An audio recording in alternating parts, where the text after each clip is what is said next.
기도하고 시작하겠습니다. 좋으신 하나님, 오늘도 우리에게 하나님의 말씀을 새롭게 들을 수 있는 기회를 허락하여 주셔서 감사합니다. 특별히 스가랴서를 통해서 오늘 우리 교회 공동체가 어느 위치에 서 있는지, 또 어디로 나아가야 되는지 다시 한번 점검해보는 복 있는 시간이 되게 하시기를 원합니다. 전하는 자나 듣는 자나 다 하나님께서 지혜와 명철과 총명을 주셔서 잘 듣게 하시고 또 잘 이해하게 하시고, 듣고 이해하는 가운데 놀라운 경험이 일어나는 역사를 허락하여 주셔서 믿어짐으로 믿음으로 오늘 이 계약 공동체를 향한 하나님의 뜻을 하나님이 우리가 이루어갈 수 있는 그런 능력이 되는 말씀 되게 하여 주옵소서. 감사드리며 우리 주님 예수 그리스도의 이름으로 기도드렸습니다. 아멘. 네, 반갑습니다. 이거 정리는 제가 한 달 전부터 슬슬 하다가 어렵더라고요. 이게 한 문장으로 이렇게 정리도 안 되고, 저도 처음 이렇게 자세히 다뤄보는 부분이고, 그런데 어쨌든 전체 주제는 신앙의 구심점을 세우자, 그런 거예요. 학개와 스가랴가 동시대에 성전을 짓자 이럴 때는 신앙의 구심점이 없는데, 그래서 더 흩어지기 쉽고 자기 삶에 치우쳐서 신앙을 지키기도, 또 유대인의 정체성도 지키기 어려운 시대에 가장 급한 것, 가장 중요한 것, 가장 우선으로 둘 것이 무엇이냐? 신앙의 구심점을 세우는 것이다 라는 그런 생각으로 학개와 스가랴가 동시대에 일어나서 이제 성전을 짓는 걸 독려하고 완성을 해가는 것을 볼 수 있는데, 스가랴서의 전체 주제는 신앙의 구심점을 세워야 된다, 이제 그렇게 봐도 됩니다. 분량이 너무 많은데 이걸 제가 다 할 수도 없고 할 이유도 없고, 제가 이제 먼저 자료를 보내드렸기 때문에 오늘 들으시고 다시 이제 한 번 더 여러분들이 보시면 될 것 같고요. 그래서 제가 막 그냥 건너뛰겠습니다. 공중공중.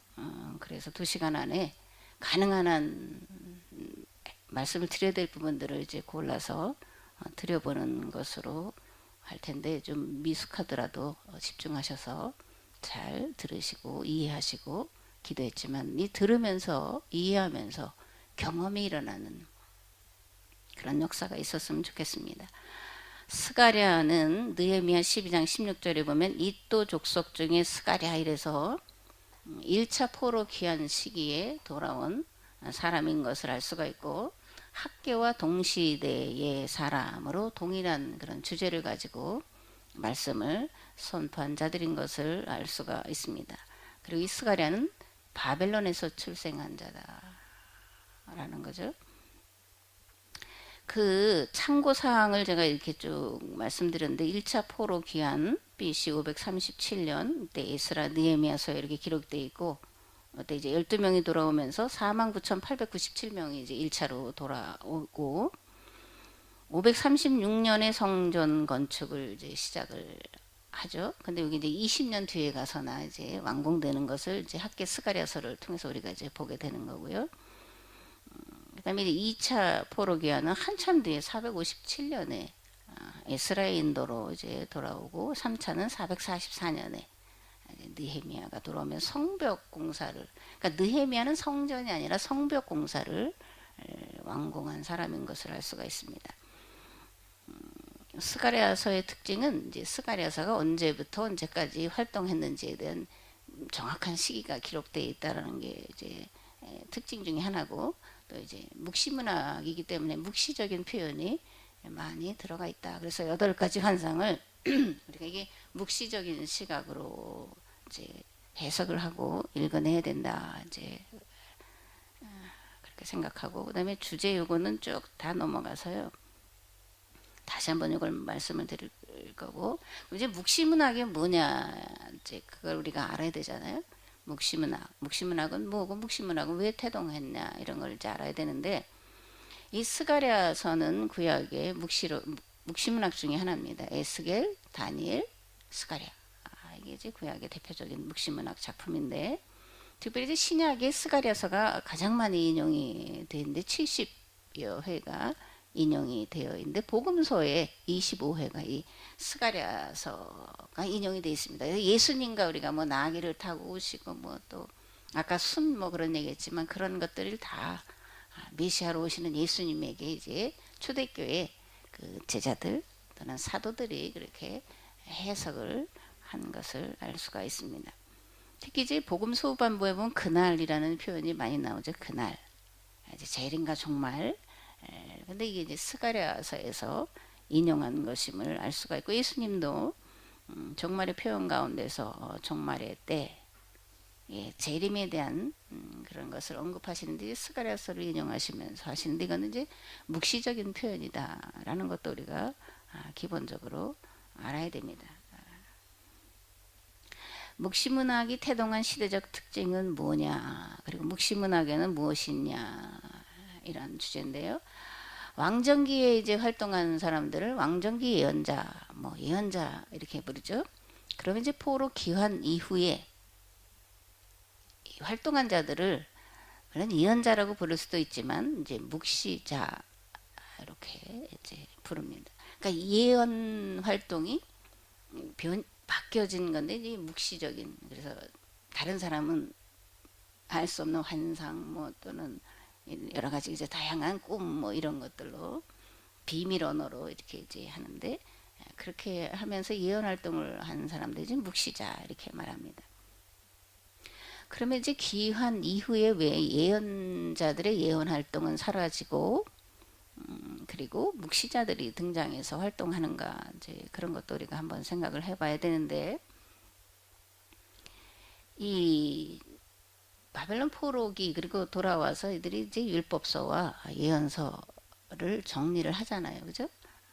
그래서 이제 성경이 정리가 되니까 그 다음에는 이런 예언 활동들이 사라지는 것을 보게 되는데 신약도 마찬가지로 바울 서신 그 다음에 복음서가 이렇게 만들어지고 정경화 작업을 거치는 동안에 예언자들이 사라지는 것을 볼 수가 있습니다. 그리고 특별히 이제 이 상황은 직접적으로 왕정기의 예언자들이 선포하는 것처럼 직접 뭐 페르시아든 헬라든 로마 제국이든 그들에게 직설적인 직접 화법을 써서 하면은 할 수 없는 그런 상황 속에 있었기 때문에 이런 묵시적인 활동으로 예언 활동을 계속 이어간 것을 볼 수가 있습니다.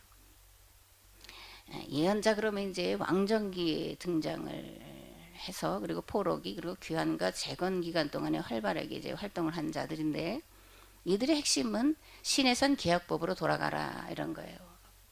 왕정기 그리고 이제 포로기. 그런데 이제 그렇게 한 이유는 우리가 너무나 잘 아는 대로 이제 다윗 솔로몬으로 이어지면서 나단과 가세 책략 계략으로 계약법에서 벗어난 왕정신학 또 그것을 튼튼히 하는 성전신학 제사신학으로 여호와신앙을 변질시켜 갔기 때문에 이제 예언자들이 등장해서 신해산 계약법으로 돌아가야 된다 이제 이렇게 외친 것을 볼 수가 있습니다. 출애굽기를 보면 하나님은 이스라엘 백성들과 성막에서 만나시죠. 모세를 통해 시내산 계약법을 출애굽 백성들에게 40년 동안 가르치고 지키도록 끊임없이 훈련을 시키고 계신 것을 출애굽기, 레위기, 민수기를 통해서 볼 수가 있는데, 근데 다윗과 솔로몬은 이방 신전의 모양을 본따서 건물을 만들고 제사로 제물로 하나님께 영광을 돌리라는 잘못된 가르침을 베풀었죠. 그리고 이제 세습 왕정으로 이어지면서 시내산 계약법을 대체하는 그들은 같다 아니면 시내산 계약법도 지키는데 그런데 이제 시온산 계약법도 지킨다 이런 것으로 유대인들이 생각하는데 시내산 계약을 시온산 계약 또는 시온산 언약으로 대체하면서 이 다윗의 침략 약탈 전쟁을 뭐라 그래요? 허용 인용 또는 그걸 뭐라 그러죠? 합리화하고 있는 것을 볼 수가 있습니다. 근데 이건 이제 하나님의 뜻과 그죠? 신해산 계약법과 정면으로 이제 위반되는 그런 죄죠. 그래서 예언자들은 이러한 왕정신학 그리고 성전신학 제사신학에 대해서 신명기 말씀으로 저주와 심판과 멸망을 선포하는데 이러한 자들 왕정기 예언자다 이렇게 부르는 것이고 기환 이후에 이들이 이제 왕정 체제가 아닌 신정 체제로 다시 돌아가잖아요. 그러면서 율법 신앙으로 돌아가자 하는 그런 예언 활동들은 이제 사라져 갑니다. 왜냐하면 계약법대로 그리고 율법대로 지키려고 하는 그런 운동이 일어나니까 예언 활동이 이제 사라졌다 그런 겁니다.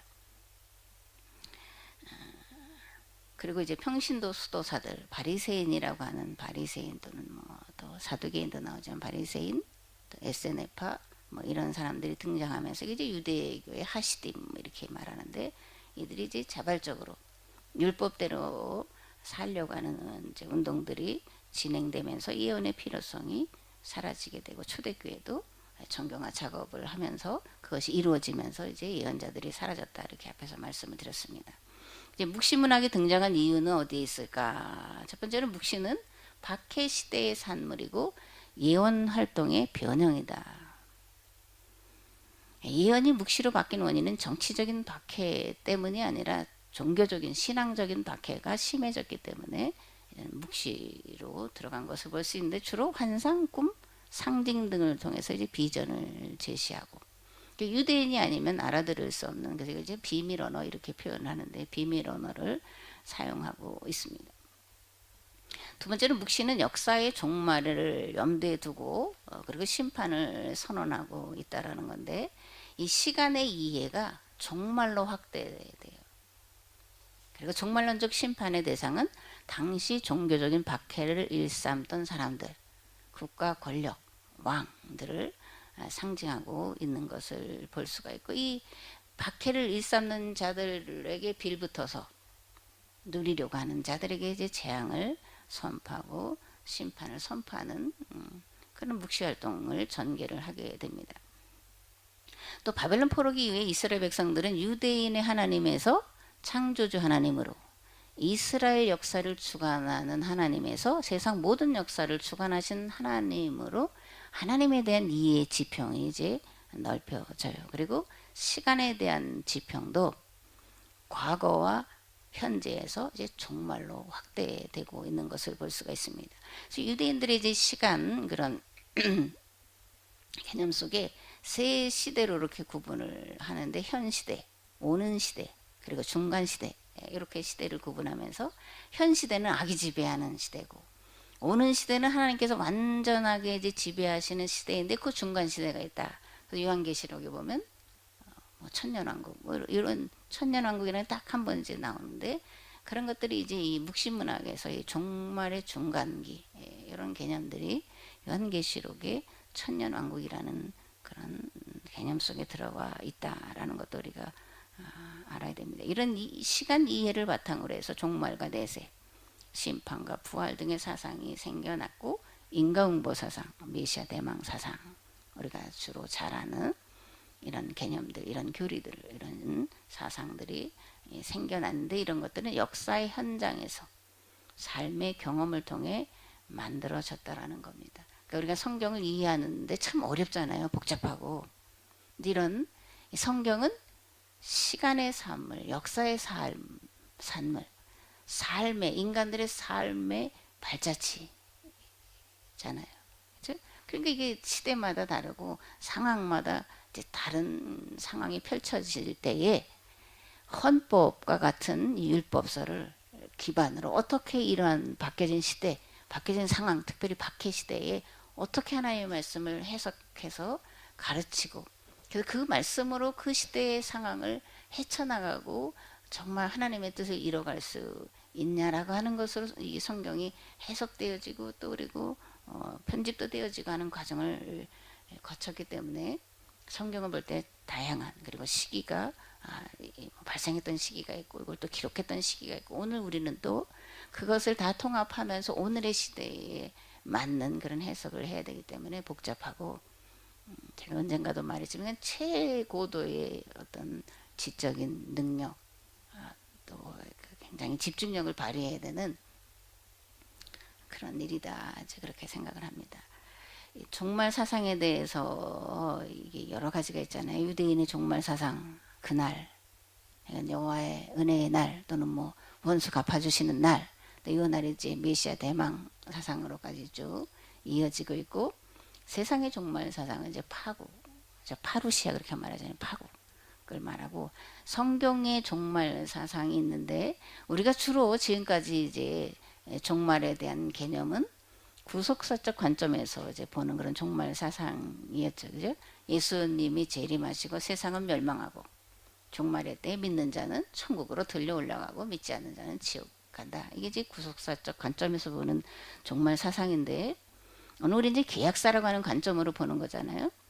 저는 이 계약사적 관점에서 보는 종말에 대한 이해는 어떻게 해야 되냐? 현재적 종말이 있는 거죠. 오늘 이 땅에서 우리가 이루어 가야 되는 종말. 이건 삶의 과정들을 말하는 거고 두 번째는 미래적인 종말이 있습니다. 이거는 창조의 완성을 말하는 거죠. 그죠? 파국을 말하는 게 아니라 계약사적인 관점에서 보는 종말은 창조의 완성을 말하는 거예요. 그러니까 이게 구속사로 보느냐 계약사로 보느냐에 따라서 이 시간에 대한 이해도, 공간에 대한 이해도, 종말에 대한 이해도, 또 삶의 자세에 대한 이해도 완전이라면 완전히 바뀔 수 있다는 것을 우리가 알 수 있는데 계약의 완성의 때, 창조의 완성의 때, 이 완성은 파국이 아니라 아름다운 창조의 본래를 회복하는 그런 개념으로서의 종말 사상이라는 것, 그것이 성경에 들어가 있고 예수님 말씀하시는 종말의 개념이다. 이렇게 우리가 이해를 해야 되리라 생각합니다. 이제 마태복음에 드러난 멸망의 징조 네 가지 이렇게 말씀드렸는데 이것도 이제 현재 예루살렘 멸망에 대한 징조, 그리고 악한 세력의 멸망에 대한 징조, 세상 멸망에 대한 징조, 그리고 최후 심판, 최후 종말 이런 것들이 복음서에 또 마태복음과 이렇게 이제 신약에 들어가 있습니다. 여기서 이제 우리가 알아야 될 것이 하나가 있는데 심판의 대상이 누구냐 이런 거예요. 그러니까 구속사적 관점을 말씀드렸는데 구속사적 관점에서의 이 심판의 대상은 믿지 않는 자. 주로 우리가 그렇게 하잖아요. 그죠? 그런데 심판의 대상은 인간과 자연 만물, 사망과 음부도 다 포함된다는 거예요. 특별히 먼저 믿은 성도들. 제가 늘 강조하지만 이 계약 사관으로 성경을 보는 이것을 처음으로 그리고 지금까지 듣고 이게 맞다라고 인정이 되고 동의가 돼서 여기까지 와 있는 우리들에게 이 거라는 생각을 우리가 가져야 됩니다. 그리고 종말의 때와 시기, 그러니까 이단 사입이 구분하는 건 참 쉬워요. 종말의 때가 언제다라고 딱 이렇게 하는 사람들 나 이단 사입인데 우리가 이제 강 목사님 통해서 많이 들었지만 이 종말의 시기는 교회가 특히 계약 공동체가 어떻게 하느냐에 따라서 시기가 달라진다라는 거예요. 정해져 있는 예정되어 있는 이런 것이 아니라 우리가 어떻게 하느냐에 따라서 달라지게 된다라는 이 개념도 우리가 새롭게 그리고 분명하게 알고 있어야 된다 그렇게 생각합니다.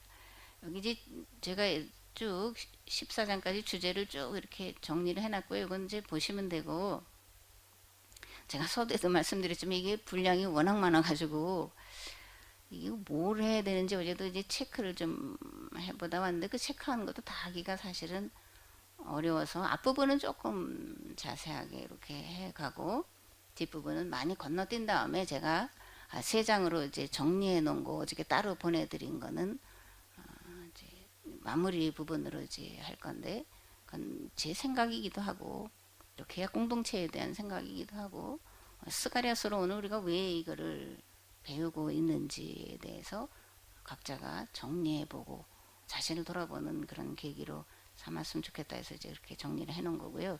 그래서 스가랴서 1장 이제 주제는 이제 망군의 주가 말한다. 나에게로 돌아와라. 이제 돌아와라. 안 돌아오니까 돌아오라고 그러는 거겠죠, 그죠? 나에게로 돌아와라. 그리고 조상을 본받지 말아라. 그런 겁니다. 내게로 돌아와라. 조상을 본받지 말아라. 그러면 이제 스가랴가 1장 4절에서 6절에서 너희 조상을 본받지 말아라 이렇게 말할 때 이들 조상들의 무엇을 본받지 말라고 했나 이런 것도 우리가 알아야 되잖아요. 이들은 예언자들의 말을 듣지 않았다 하는 거예요. 그래서 예언자들의 말을 듣지 않아서 멸망한 그런 조상들을 닮지 말아라. 예언자들이 한 말을 신뢰하라. 어쩌면 바벨론 포로기 때도 그렇고 포로에서 귀환해서 페르시아와 헬라, 로마로 이어지면서 더 강력하게 더 촉구한 것은 예언자들의 말을 신뢰하라 라는 거예요. 왜냐면 역사의 경험 속에서 예언자들의 말을 신뢰하지 않아서 망했다라는 거잖아요. 바벨론 포로기라는 것이 사실은 예언자들이 시내산 계약법으로 돌이켜라 그러면 용서하시겠다 그랬는데 안 들었잖아요. 그래서 특별히 이제 바벨론 포로기를 거치면서 예언자들에 대한 새로운 자각, 예언자들에 대한 새로운 이해를 이제 이스라엘 백성들이 하는데, 아, 예언자들의 말이 맞았다. 그래서 참 예언자, 거짓 예언자가 이제 분명하게 구분이 되는 거예요. 참 예언자는 그가 말하는 것이 이루어진 것이고, 거짓 예언자는 그 당시엔 듣기 좋았고 또 뭔가 될 것 같고 위로도 되고 소망도 되고 그랬는데 하나도 이루어지지 않은. 그래서 그때 가서 비로소 이들이 참 예언자는 누군지 거짓 예언자는 누군지를 분명하게 분별을 해낼 수가 있었고, 그래서 참 예언자들, 그래서 예언서들을 더 이렇게 그들이 모세오경뿐만이 아니라 예언서를 더 집중적으로 이제 수집하고 편집을 하지 않았을까 그런 생각을 합니다. 1장 4절에 너희는 조상을 닮지 말아라. 그런데 첫 번째가 뭐냐? 예언자들의 말을 듣지 않은 그거 닮지 말아라. 나의 말을 듣지 않았다. 나의 말에 귀도 기울이지 않았다. 스가랴가 선포를 하는데, 그죠? 예언자들의 말을 거역했고 무시했다라는 것이고, 그 결과로 예언자들도 죽고 조상들도 죽고 우리는 포로 생활을 다시 경험하게 되지 않았냐.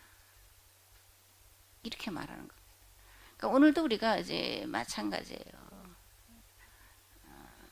이 계약법이라고 하는 계약사관이라고 하는 것을 우리가 듣고 있는데, 이게 1700년 뭐 더 잡으면 뭐 2000년 그렇다 쳐도 대략 잡으면 1700년 아니면 1500년 기독교를 새롭게 하는, 그죠?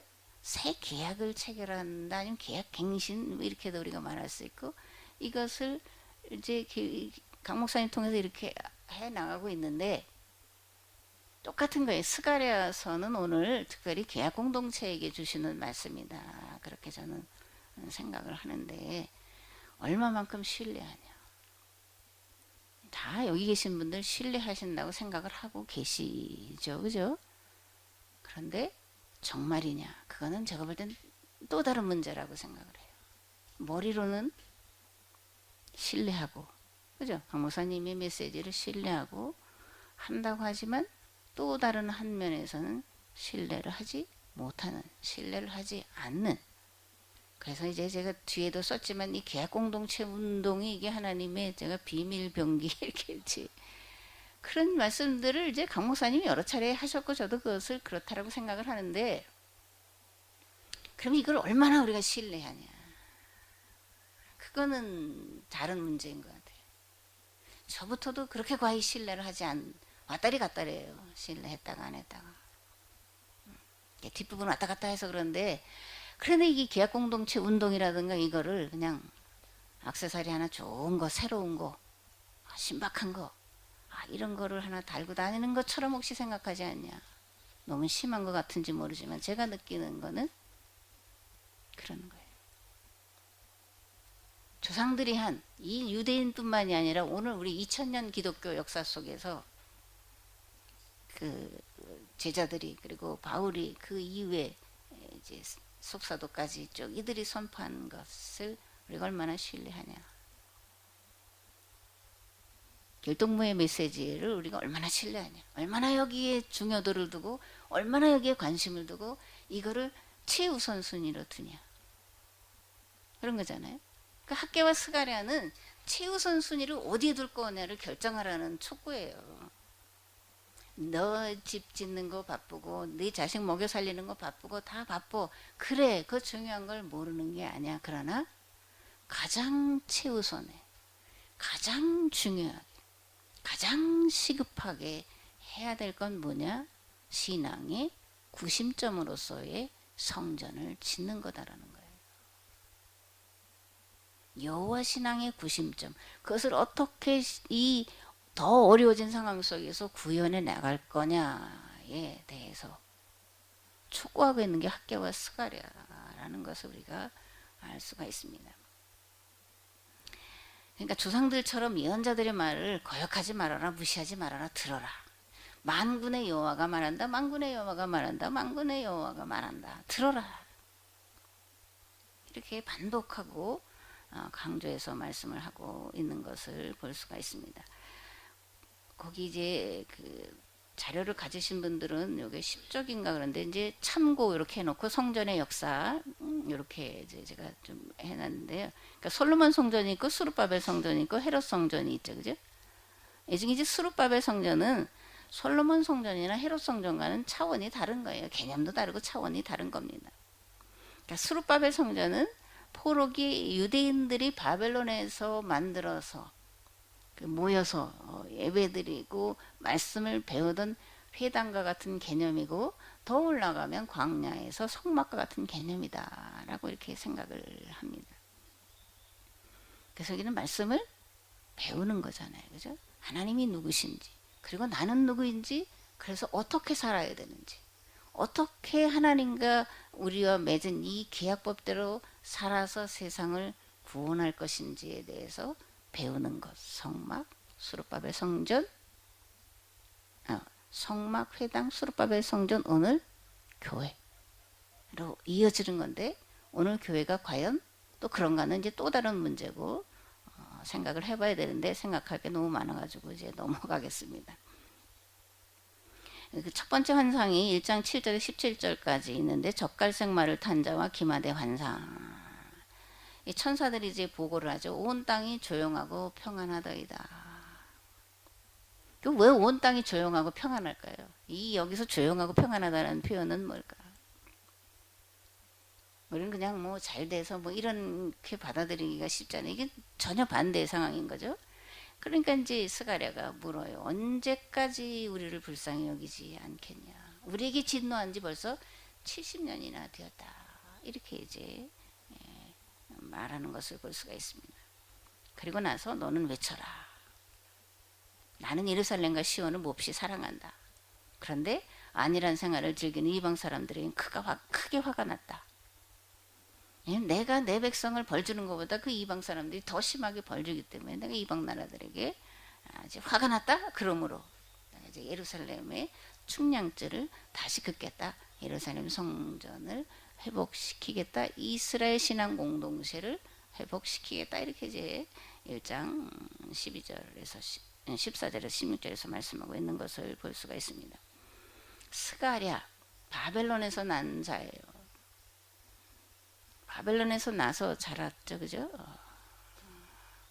그러니까 뭐 이스라엘 멸망에 대한 책임이 있는 사람은 아니에요. 그런데 그 이또의 뭐 아들 이렇게 쭉 나오면서 이제 이 조상들은 그 이스라엘의 멸망한 거에 대해서 가슴 아파하고 어떻게 회복시켜야 될 건가에 대해서 정말 크게 고민한 그런 가문이다라고 우리가 이제 볼 수가 있습니다. 이 스가랴는 그런 아버지 또는 그 조상들의 그 이야기를 들으면서 예루살렘을 생각만 해도, 우리가 구주를 생각만 해도 뭐 그런 거잖아요.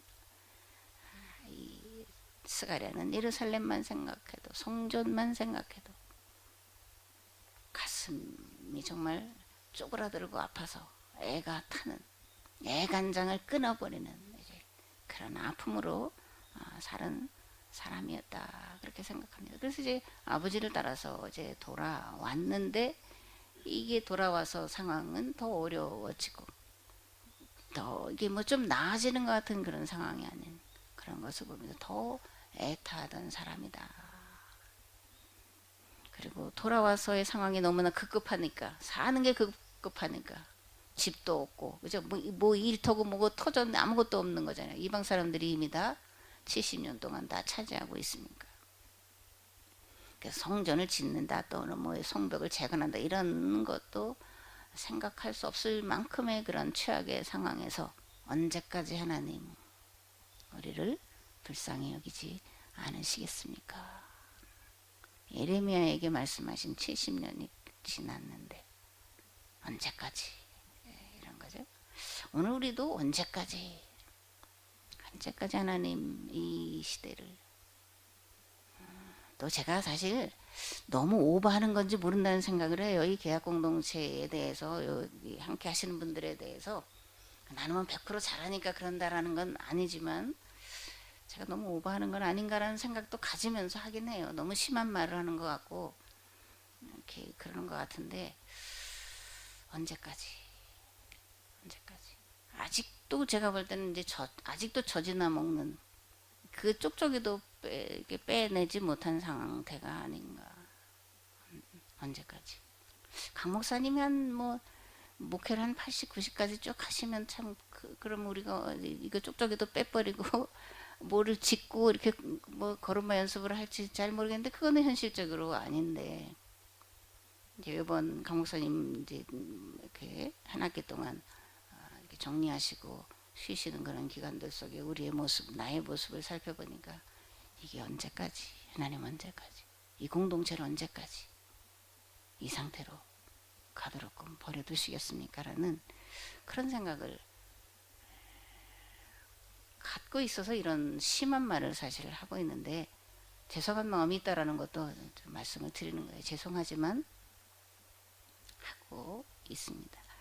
귀환한 이스라엘의 형편과 처지는 어땠을까? 계속 말씀드리지만 신앙의 구심점이 사라지고 없는 상태. 무주공산 뭐 이런 표현하잖아요.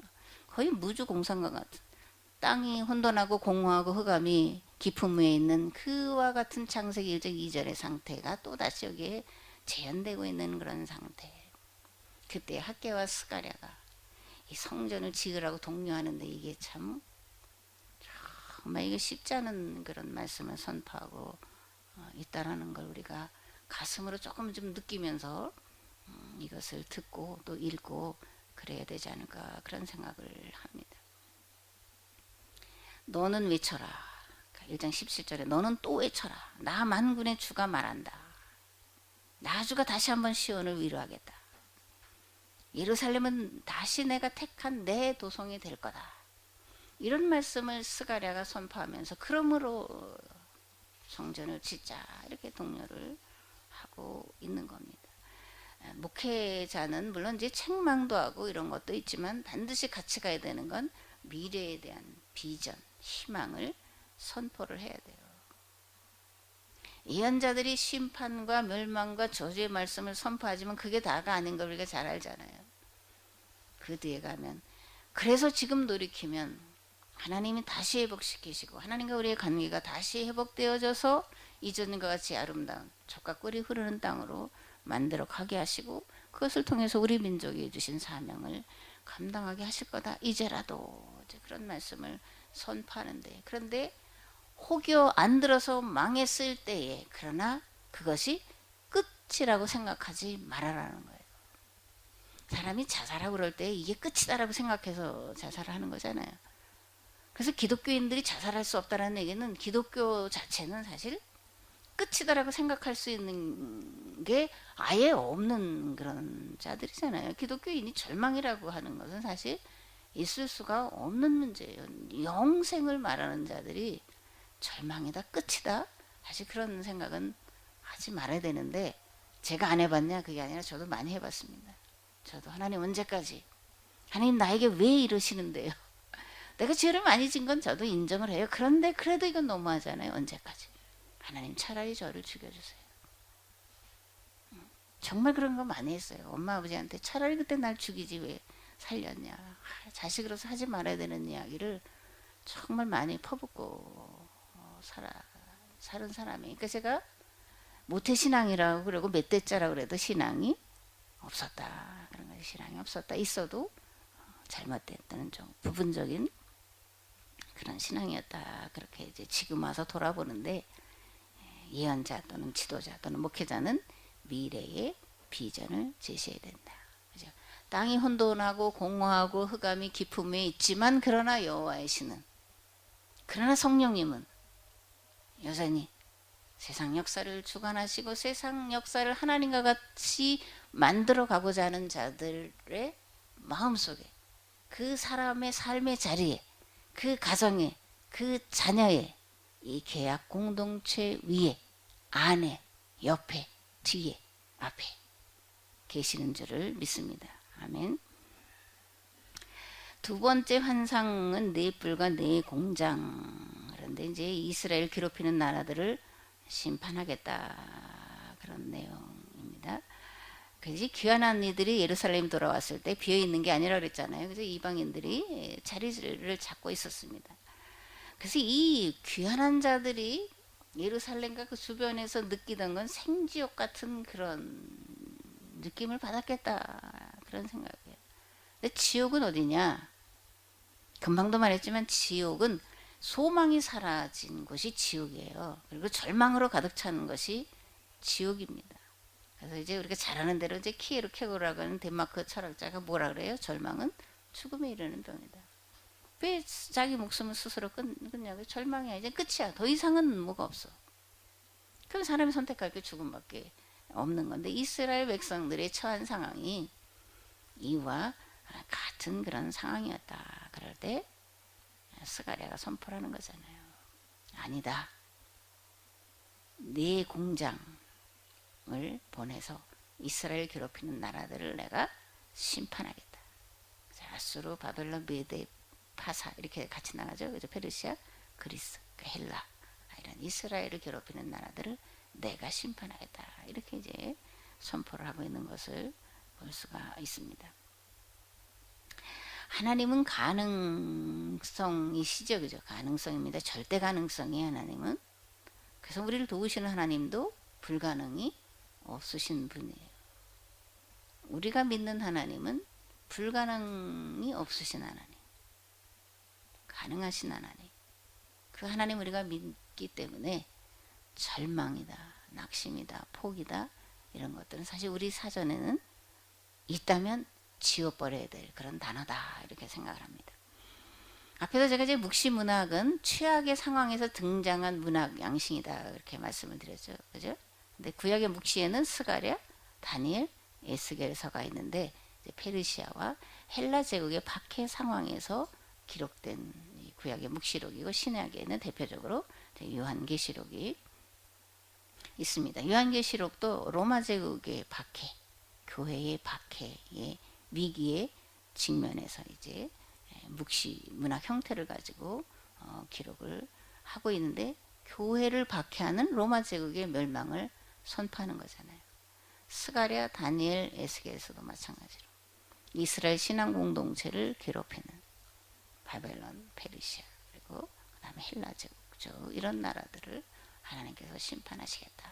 그러니까 절망이 아니라 희망을 가지고, 낙심이 아니라 소망을 가지고 예언자들이 말하는 선포를 듣고 그 말을 순종하면 견고하게 서고, 그죠? 하나님을 신뢰하면 평안이 오고, 그렇게 다시 이제 여호사밧이 전쟁터에 나가면서 선포한 그 말씀들을 이들이 계속해서 이제 이스라엘 백성들에게 전하면서 격려하고 독려하고 있고, 특별히 스가랴 학교가 그렇게 하고 있다, 이렇게 생각을 합니다.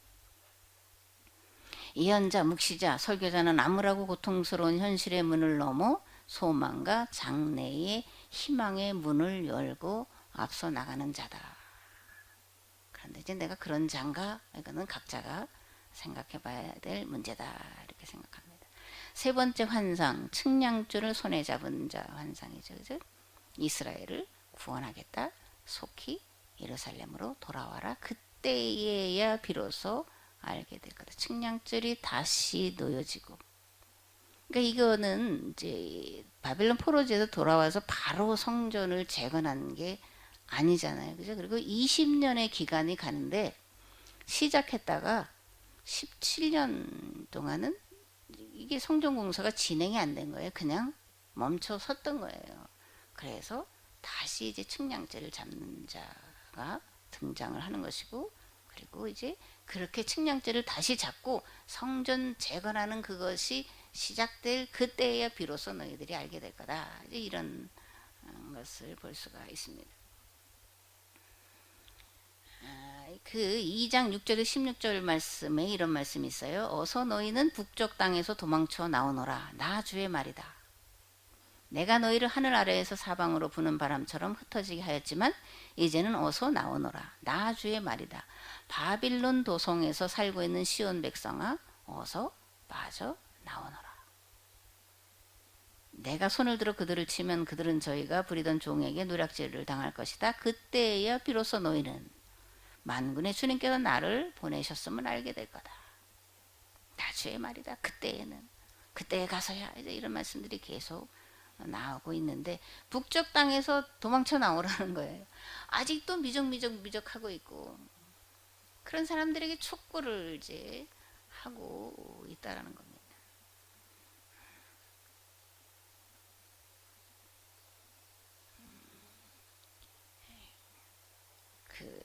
사실 반복되는 얘기지만 바벨론에서 귀환했는데 살아남는 것 자체가 사실 어려운 그런 상황이었고 이방 민족들이 같이 섞여 살면서 그들과 이제 통혼하는 문제가 생기고 그러잖아요. 그래서 이제 에스라 느헤미야로 가면 이제 이방 여인과 결혼한 사람들 부인 내쫓고 그 사이에서 난 아이들 내쫓고 이런 일들이 이제 에스라와 느헤미야가 이제 하고 있잖아요. 그러니까 돌아와서 살 수가 없으니까 그 지역에 살고 있는 자들과 통혼을 하게 되는 거예요. 그럼 혼혈도 되고 신앙도 또다시 혼합 신앙화가 되고 이런 위기에 이제 처해 있었는데 그래서 여호와 신앙을 계약 신앙을 정말 다시 바르게 분명하게 이렇게 가르치고 지켜 행하도록 할 구심점으로서 성전을 짓자라는 겁니다.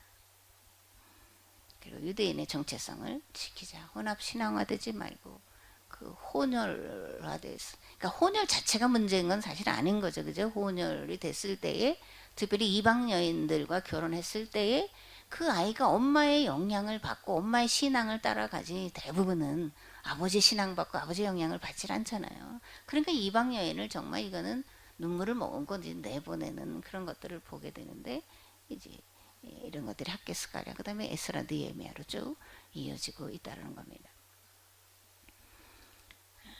네 번째 환상은 더러운 옷을 입고 서 있는 대제사장 여호수아와 그리고 이제 여호수아를 참수하는 사단 뭐 이런 이야기죠.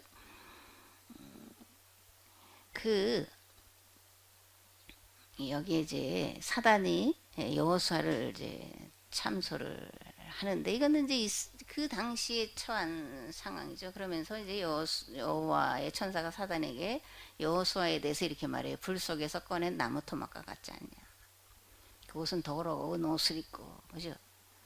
이제 그랬을 때 관상 속에 더러운 옷을 벗기고 새로운 관을 만들어 씌우고 이제 이런 이야기가 나오게 되는데 이 정말 어려움에 처한 상황 속에 뭐 지도자도 제대로 세워지지 않고 구심점도 없고 각자 도생하는 이런 상황 속에 이 지도자의 권위가 사실 있어야 뭐를 끌어가잖아요. 그러니까 하나님이 스룹바벨과 여호수아에게 권위를 덧입혀 주신 이야기가 이 몇 번째 환상이 네 번째 환상 대제사장 여호수아와 그다음에 이제 여호사닥 또 스룹바벨 이야기가 쭉 이어지는 것을 볼 수가 있습니다. 그러니까 오늘 우리도 마찬가지로 정말 계약 공동체에 속한 목사님들에게 하나님의 이런 권위가 덧입혀져야 되지 않을까 그런 생각도 해보게 되고 그렇게 덧입혀지기 위해서 우리가 더 노력해야 되는 더 한마음이 돼야 되는 더 정말 정신 차리고 더 여기에 가장 우선순위를 두고 집중해야 되지 않나 그런 생각도 이제 해보게 됩니다. 그리고 이제 시작 전에 여기 순으로서 내 종을 보낸다. 이제 이런 말씀들이 있죠.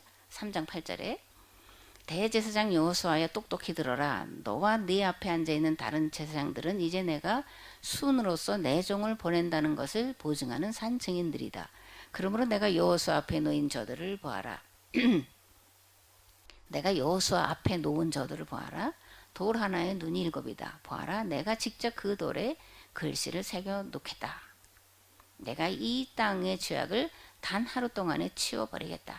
그날이 오면 너희가 친구를 초대해서 무화과 나무 아래, 포도나무 아래서 그 열매를 서로 즐기고 살 거다. 온 세상의 주인이신 여호와께서 말씀하신다. 이런 이제 미래의 희망에 대한 선포의 말씀이 기록이 되어 있는데 3장 10절에 그날이 오면, 이런 것이 이제 묵시적인 표현이다. 그렇게 이제 말씀을 드렸습니다. 그날, 이스라엘 사람들이 생각하는 그날, 여호와의 날, 신원의 날, 이스라엘의 원수 갚아주시는 날, 또 하나는 이스라엘을 심판하시는 날, 또 여기서 그날이 오면은 이스라엘의 모든 죄악을 씻기시고 회복시키시는 은혜의 날로 이렇게 3장 10절에 그날이 오면이라고 표현을 하고 있습니다. 그런데 또 이 말씀은 내가 또는 너희가, 우리가, 계약 공동체가 그 날이 오도록끔 하는 일을 하라는 얘기예요. 오늘 우리에게 요청하시는 것으로 듣는다. 그날이 와야 되잖아요. 그죠? 여호와의 날, 하나님의 나라가 이 땅에 이루어져야 되잖아요. 그러면 가만히 있어서가 아니라 우리 계약 공동체가 그렇게 되도록끔, 그러니까 이스라엘 백성들에게는 가나안 땅이 젖과 꿀이 흐르는 땅으로 만들어라라는 거잖아요. 실제로 가나안 땅이 뭐 젖과 꿀이 흐르는 땅이 아닌 건데 그렇게 표현하잖아요. 그럼 그렇게 너희들이 만들어가라. 너희들이 만들어 가려고 할 때 내가 도와줄 거다라는 거잖아요. 그러니까 오늘 우리도 여호와의 날이, 은혜의 날이 되려면, 하나님 나라가 이 땅에 실현되는 그런 문을 여는 그런 놀라운 축복의 날이 되려면 우리가 그런 준비를 더 철저하게 해 나가야 된다. 이제 요번에 15주인가에 우리가 이제 이 소예언서를 왜 할까? 물론 목사님, 우리 이제 맡은 목사님들이, 다른 분은 어떨지 모르는데 저도 강 목사님 해놓으신 거 아니면 이게 뭐 감 잡지도 못하고, 감은 따는 건데 감을 잡지도 못하고 이제 그래서 이제 제 딴에는 이렇게 자료가 있으니까 하면 좋겠다. 그래서 다 다른 분들과 다 해서 한 건데, 점점 하면서 왜 우리가 이 예언서들을 이렇게 집중적으로 하고 있나, 그런 생각을 하게 돼요. 그냥 정말 우연은 없는 거잖아요. 우연이라고 생각했을지라도 그 안에 필연이라는 게 있다라는 걸 우리가 이제 믿는 거잖아요. 그러니까 이거는 오늘 이 시대에 대한 시사점도 있지만 오늘 우리에게 시사하는 바가 더 크다. 저는 그렇게 생각을 합니다. 만들어 가야 될 사명이 우리에게 있기 때문에 그러는 거예요. 우리가 시작을 하고 문을 열어야 되는 사명이 있고, 이건 너무나 큰 사명이고, 그렇기 때문에 다시 한번 스가랴 학계를 통해서 성전을 지어라. 계약 공동체가 이 세대를 구원할 구심점으로서의 역할을 할 수 있도록끔, 내가 그렇게 너희들을 쓸 수 있도록끔 너희들은 그 준비를 해라. 다시 한번 우리를 촉구하시는 그런 말씀으로 들으면 은혜가 되지 않을까, 그런 생각을 합니다. 여호수아에게 뭐 더러운 또는 불 속에서 꺼낸 나무 토막 이런 게 있잖아요. 근데 이제 감리교 목사님들은 알 텐데, 이게 요한웨슬리 목사님 일화 속에도 있어서 제가 거기 이제 소개를 했는데, 이제 목사간에 불이 난 거예요. 그래서 꺼내려고 했는데 못 꺼낸 거예요. 다 나왔는데 요한웨슬리 목사님 2층에서. 그래서 막 살려달라고 했는데 이제 아버지가 들어가려고 했는데 하지 못한 거예요. 그런데 이제 농부가 다른 사람 목마를 이렇게 태워가지고 이제 끄집어 냈더니 그 목사관이 완전히 폭삭. 그래서 그 엄마가 타는 불에서 끄집어낸 부직갱이 뭐 이렇게 이제 요한웨슬리 목사님을 불렀다 그러는데요. 이제 그 여호수아와 이런 이야기가 있어서 잠깐 그냥 소개를 해봤습니다. 5번째 환상, 금 등잔대와 7 등잔, 올리브 나무 2 그루, 이런 거죠. 하나님이 세울 2 지도자, 그리고 이제 스룹바벨 성전이 완성될 거에 대한 그런 환상인 것을 볼 수가 있습니다. 다섯 번째 환상은 두 지도자에 대한 거죠. 첫 번째는 대제사장 여호수아고, 그리고 두 번째는 이제 스룹바벨.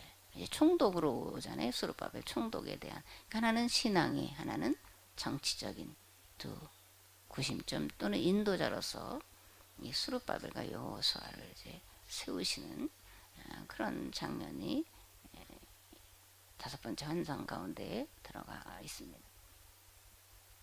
그제 메노라라고 이제 아시잖아요. 교회 한동안 많이 있었는데 이렇게 이제 대가 있고 이렇게 돼서 7개. 그거 이제 메노라잖아요.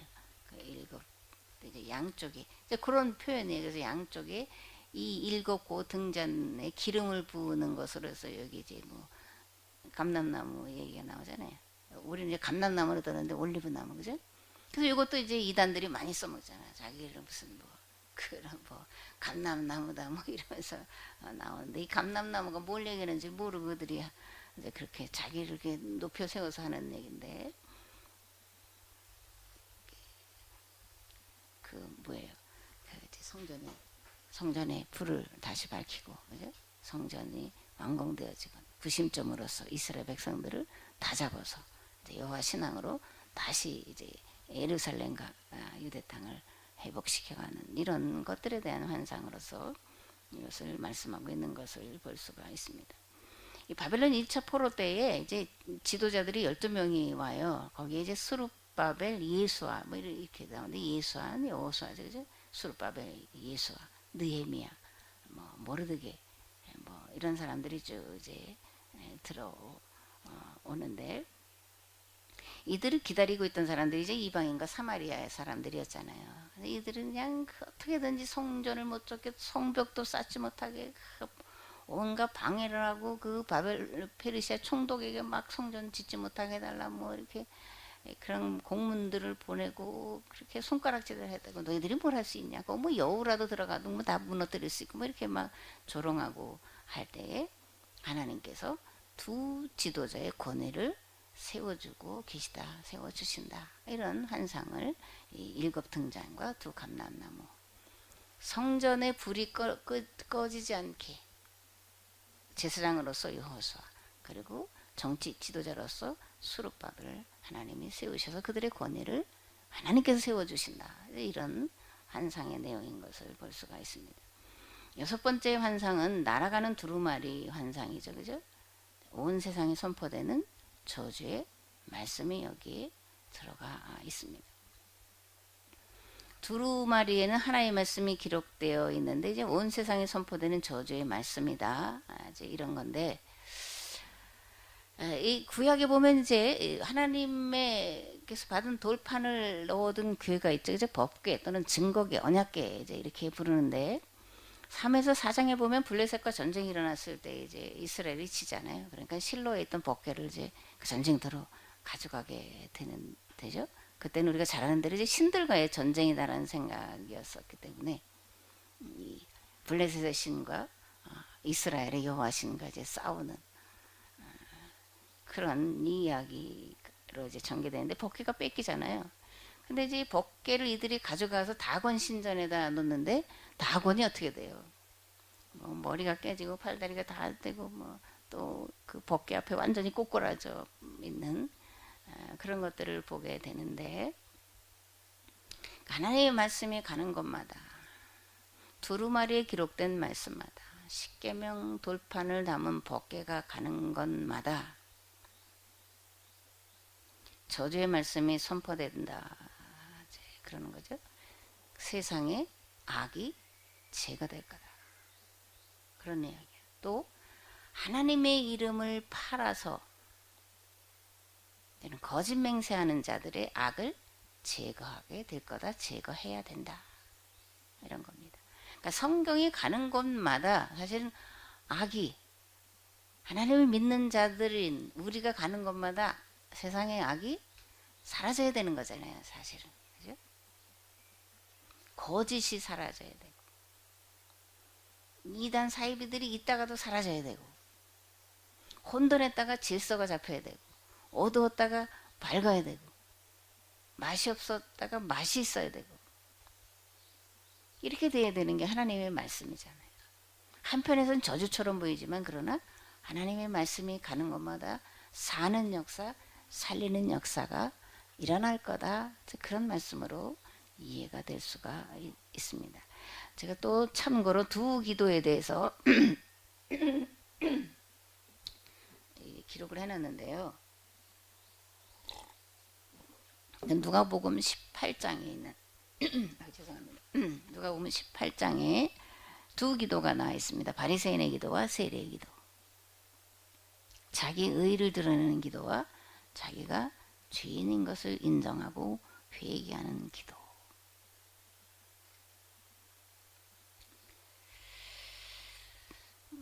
하나님의 말씀이 가는 곳마다 이런 세리의 기도를 하는 자들이 늘어나야 되겠죠, 그죠?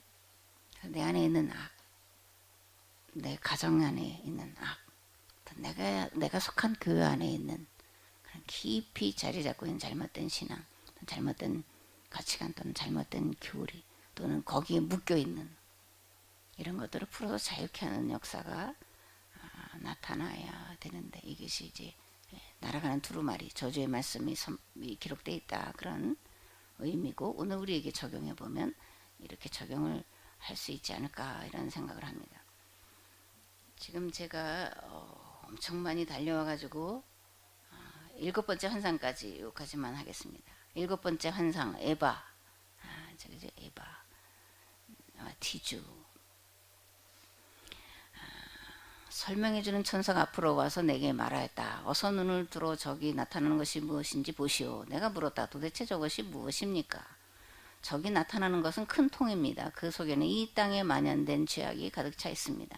그런데 그 통의 둥근 납뚜껑이 갑자기 벗겨져서 나는 그 속에 한 여인이 앉아있는 것을 볼 수가 있었다. 천사가 설명해 주었다.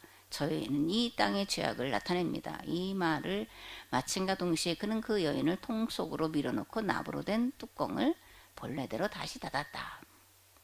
그런 다음에 내가 다시 눈을 들어 살펴보니 두 여인이 황새 날개와 비슷한 두 날개를 바람이 부는 힘에 따라 활짝 펴고 날아와서 그 통을 양쪽에 붙잡고 공중으로 멀리 날아갔다. 그러니까 어디로 갑니까? 그러니까 신할 땅으로 간다. 그 신할 땅은 본래 그 여인이 살던 곳이다. 뭐 이렇게 이런 환상이죠, 그죠? 납댐, 납댐 하시는 거 여러분들 보셨어요? 납댐. 옛날에 그 양은 냄비 같은 거 뚫어졌을 때 땜하러 들어오시잖아요, 동네로. 이제 납땜 하잖아요. 뭐 고무신 땜질하는 것도 이제 보고 그랬는데 완전히 밀봉하는 거죠. 납땜 밀봉하는 건데 죄악의 고향 신할 땅 바벨론 지금 말하는 거죠. 그래서 바벨론은 이제 죄악의 고향이다 이러면서 이제 죄를 다 담아다가 이제 바벨론에를 이제 가져간다 이제 그러는 건데 그 바벨론의 그 악이라고 할 수 있는 마르둑 신전이 거대하게 있고 마르둑 신앙이 거기에 있으니까 이제 이런 표현들을 하고 있는 것을 볼 수가 있습니다. 스가랴서가 쓰여질 당시의 신전의 상징은 이제 마르둑 신전이었습니다. 그래서 이제 바벨론 거기가 이제 신전의 고향, 죄악의 고향이다 이렇게 말하는 거죠. 왜 그러냐면 인간을 가장 비참하게 만드는 것이 이제 이게 우상이기 때문에 그러는 거예요. 신의 이름으로 약탈하고 신의 이름으로 지배하고 신의 이름으로 뭐 함부로 대하는 이런 우상 숭배. 그런데 이제 북이스라엘의 죄는 바알의 신앙으로 갔다, 뭐 바알의 길로 갔다 이렇게 말하는데 사실 이거는 우상 숭배보다 더한 혼합주의 신앙인 것을 이제 볼 수가 있는 거죠. 하나님의 이름으로 한다라는 게 이제 북이스라엘의 혼합 신앙의 핵심이에요. 하나님의 이름으로 권력으로 무력으로 왕이라고 하는 그것으로 백성들을 억압하고 빼앗고 함부로 하는 게 이제 혼합신앙의 핵심이에요. 물론 한 부분에 이제 기복신앙도 들어가 있지만 핵심은 여호와의 이름으로 내 권력을 내가 가진 것들을 사용해서 더 자기가 부하고 더 많은 권력을 누리고 하는 것이 이제 혼합 이제 신앙인 것을 알 수가 있습니다. 이런 우상 숭배에는 이방 지역에서만 일어난 게 아니라는 거 우리가 알죠. 그죠? 이스라엘 역사와 교회사 속에도 고스란히 들어가 있습니다.